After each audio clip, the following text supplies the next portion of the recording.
Bro பைனான்ஸில் P2P பண்ணினா நம்மளோட bank account freeze ஆகுமா? அதை எப்படி தவிர்க்கிறது?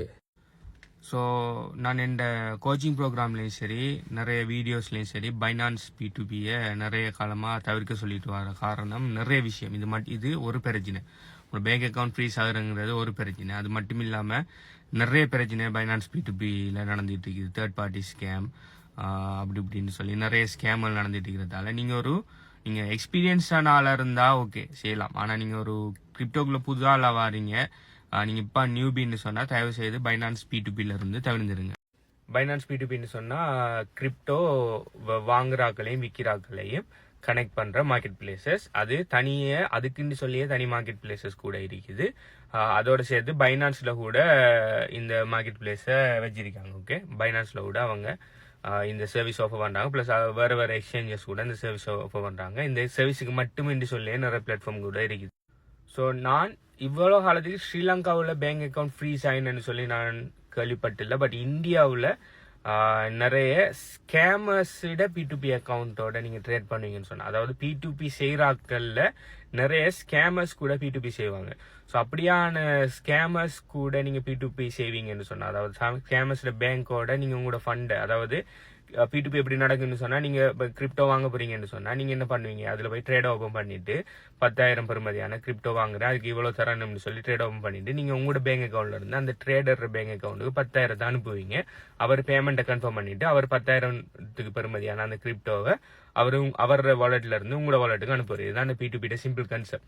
ஸோ நீங்கள் இதில் எவ்வளவு இந்த ஃப்ரீஸ் ஆகிற பிரச்சனை வரும்னு சொன்னால், நீங்கள் பணம் அனுப்புறவர் பேங்க் ஒரு ஸ்கேமர் பேங்க் அடிக்கும்னு சொன்னா, அவர் ஒரு ஸ்கேமர், அவர் இல்லீகல் டிரான்சாக்ஷன் நிறைய ஆக்களை ஏமாத்திருக்கிறார், அப்படியான விஷயங்கள் இருக்கும்னு சொன்னா, நீங்க பணம் அனுப்பின உடனே அந்த பேங்க்ல இருந்து ட்ரேஸ் பண்ணி ஓகே நீங்களும் அவரோட மாதிரி ஏமாத்தப்பட்டுருவீங்க, அப்படி இல்லாட்டி அவரோட தொடர்புடைய ஆளுன்னு சொல்லி உங்களோட அக்கௌண்ட்டை ஃப்ரீஸ் பண்றாங்க. ஸோ இது அநேகமா எங்க நடக்குதுன்னு சொன்னா இந்தியாவில் நடக்குது. ஸோ இந்தியாவில் நடக்குதுன்னு சொல்லி நான் நிறைய இந்தியன் இன்ஃப்ளூயன்சர் மூலமாக கேள்விப்பட்டேன். பட் ஐஎம் ஸ்ரீலங்காவில் பேங்க் அக்கௌண்ட் ஃப்ரீஸ் ஆகுறேன்னு சொல்லி நான் எவ்வளோ காலத்துக்கு எந்த ஒரு கேஸும் கேள்விப்பட்டில்லை. பட் இந்தியாவில் பயங்கரமாக இது நடந்துட்டு இருக்குது. ஓகே, ஸோ இதுக்கு சொல்யூஷன் என்னன்னு சொன்னால், நீங்கள் கிரிப்டோ வாங்கணும் விற்கணும்னு சொன்னால், நீங்கள் உங்களுக்குன்னு சொல்லி ஒரு நம்பிக்கையான ஒரு இன்ஃப்ளூயன்சரோண்ட கண்டுபிடிக்கிறது தான் இதுக்கு இருக்கிற ஒரே ஒரு வழி.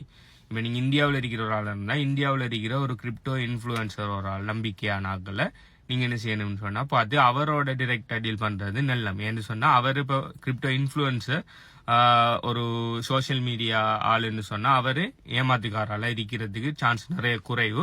ஸோ அவர் என்ன செய்வார், நம்பிக்கை அவர சப்ஸ்கிரைபர்ஸ் அவர ஃபாலோவர்ஸுக்குள்ள அந்த கிரிப்டோ வாங்கி விற்கிறதுக்கு அவர் ஹெல்ப் பண்ணுவார். அப்படி எனக்கு தெரிஞ்ச இன்ஃப்ளூயன்சர்ஸ் ஹெல்ப் பண்ணுறாங்க. ஸோ அப்படி ஹெல்ப் பண்ணலாம். ஓகே, அப்படி செய்யக்குள்ள உங்களோட பேங்க் அக்கௌண்ட் ஃப்ரீஸ் ஆகாம இருக்கும். ஆனால் நீங்கள் யாருன்னே தெரியாத ஒருவனுக்கு கூட போய் நீங்கள் ட்ரேட் பண்ணக்குள்ள அவனோட ஸ்கேமர் அடிப்பான்னு சொன்னால் ஷுவராக உங்களோட பேங்க் அக்கௌண்ட் ஃப்ரீஸ் ஆகும். ஆனால் பேங்க் அக்கௌண்ட் ஃப்ரீஸ் ஆகிற பிரச்சனை நம்ம ஸ்ரீலங்காவில் யாருக்குமே நான் கேஸ் கேள்விப்பட்டில்லை. அப்படி நீங்கள் யாராவது கேள்விப்பட்டிருக்கீங்கன்னு சொன்னால் கீழே கமெண்ட் பண்ணுங்க. ஆனால் ஃப்ரீஸ் ஆகிறது மட்டும் இல்லை P2Pல இருக்கிற ஸ்கேம். P2Pல இருக்கிற ஸ்கேம்ல பேங்க் அக்கௌண்ட் ஃப்ரீஸ் ஆகுறங்கிற ஜஸ்ட் ஒரு டைப் ஆஃப் ஸ்கேம். ஆனால் அதை தாண்டி நிறைய ஸ்கேம்கள் இருக்குது. அது சம்பந்தமாக நான் ஒரு ஃபுல் வீடியோ, அதாவது ஃபுல் மொடியூல வச்சிருக்கேன் கிரிப்டோ ஸ்கேம்னு சொல்லி. ஓகே, ஸோ அதில் நிறைய ஸ்கேம்கள் P2Pல தான் நடக்கும். ஸோ அடுத்தது எங்கள் கிரிப்டோ கரன்சி கோச்சிங் ப்ரோக்ராம்ல மொடியூல்ஸில் கிட்டத்தட்ட 20 மொடியூல் 19 P2P இல்லை எப்படி மணி மேக் பண்ணன்னு சொல்லி அதில் கூட நான் கவனமாக சொல்லியிருக்கேன். என்னென்ன வகையிலாம் உங்களே ஏமாற்றுவாங்க, எவ்வளோ கவனமாக இருக்கணும், என்ன விஷயம் சொல்லி ஃபுல் கிளியராகவே அந்த மொடியூலில் நான் டீச் பண்ணியிருக்கேன். ஸோ P2P நீங்கள் செய்கிற ஒரு ஆளாக இருந்தாலும் சரி, இல்லை நீங்கள் P2P ட்ரேடராக இருந்தாலும் சரி, கவனமாக இருந்தோங்க. அதில் தான் நிறைய பிரச்சனைகள் வரும். ஏன்னா நீங்கள் கிரிப்டோவையும் ஃபியட் கரன்சியும் டீல் பண்ணீங்க. நீங்கள் தனியாக கிரிப்டோ டீல் பண்ணுவீங்கன்னு சொன்னால் இவ்வளோ பிரச்சனை இல்லை. கிரிப்டோவும் ஃபியட் கரன்சியும் டீல் பண்ணக்குள்ள நிறைய பிரச்சனை உங்களுக்கு இருக்குது. இதை பற்றி நீங்கள் என்ன, நீங்கள் உங்களோட அக்கௌண்ட் ஃப்ரீஸ் ஆகிருக்குதான்னு சொல்லி கீழே கமெண்ட் பண்ணுங்க. ஓகே, அதே மாதிரி நாங்கள் HBU கன்சல்டன்சியால் ஃப்ரீ AI ட்ரேடிங் போர்ட் ஒன்று கொடுத்துட்டீங்க. அந்த ஃப்ரீ AI ட்ரேடிங் போர்ட்டை டீட்டெயில்ஸ் பண்ணணும்னு சொன்னால் என் ப்ரொஃபைல் நேமில் இருக்கிற இந்த HBU கன்சல்டன்சிங்கிற இந்த வெப்சைட்டுக்கு போனீங்கன்னு சொன்னால் அதில் இருக்கிற வாட்ஸ்அப் நம்பரை கண்டெக்ட் பண்ணிங்கன்னு சொன்னால் எங்கள் பிஸ்னஸ் அசோசியேட் ஒரு ஆள் உங்களை கண்டெக்ட் பண்ணி உங்களுக்கு தேவையான எல்லா டீட்டெயில்ஸையும் தருவாங்க. Okay, by.